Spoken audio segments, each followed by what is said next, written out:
Joe and Mel back with a question and answer episode from Strong Family Project. We had a ton come in, and you may post yours in the comments. This one's for Beth. Beth, we appreciate you asking this question because it is on a lot of parents' minds, and I need help with discipline. And we go in like full episodes on this on the podcast, but we try to keep these short, sweet, 3 to 5 minutes. So I'm going to give you some strategies and some tactics. You can pick and choose what's right for you. We're going to shotgun it real fast. So the first thing we talk about is family culture. Picture a classroom where the kids all get along, teachers running a good show, keeping them active, keeping them on point. They enjoy each other, has good vibes about it. Discipline's not as much of an issue in that classroom. Imagine a classroom where the teacher's not quite sure what he or she wants to teach for that day. They're second guessing themselves. The kids start to get a little idle. They start picking on each other. And then discipline becomes a much higher priority because the culture in that classroom is lower. And so, yes, we'll give you some tactics real quick on how to do discipline in the moment.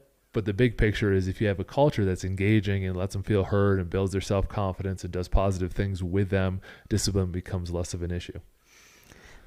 That's very true. So I think as far as tactics go, I think it's really important to first set expectations. So a child, if they made a poor decision, they have to have known the rule beforehand. So setting expectations is really important.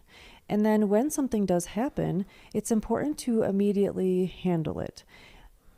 Except if there is a high emotional response to whatever's going on, sometimes you might need to step away for a minute, but not let it go.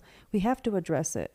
And we oftentimes try to ask our children, help me understand why you did that. It's important to know why the child did whatever poor choice that they made. And another overarching thing that I think really helps with discipline is separating the child from the choice. So when it comes to discipline, we're disciplining the decision they made. So we're not going to shame them and say, you're a bad kid. We say, we don't like the thing that you chose to do. So that's been pivotal for us to make sure that we separate out the choice from the child as a whole so that we don't create shame. And last tactic, when it comes to the discipline, it should be not punitive. It should be helping them progress or learn a lesson out of it. And so Mel often asks, how do you want to make it right? Or it's time to go make this right. If it's younger kids that have pushed each other, they need to go up to the other one, not just say, I'm sorry, but I'm sorry. And how do I make this better? And so it's teaching them that they can solve the problem, which builds self-confidence, even though they created it, but it gives them that confidence boosting out at the end. And it teaches them to be accountable, and that I'm sorry just doesn't erase everything, but you can actually have an action to help it. I'm sorry. Thoughts, Mel. I just want to review what you said there. It's really powerful. I'm sorry for, and they specifically say the action that they did. So it's not just a quick, I'm sorry. I'm sorry for pushing you. How can I make this better? Or how can I help? So it makes them accountable. They apologize. It makes them accountable, and they can take an action to improve the situation. Thank you very much for the question.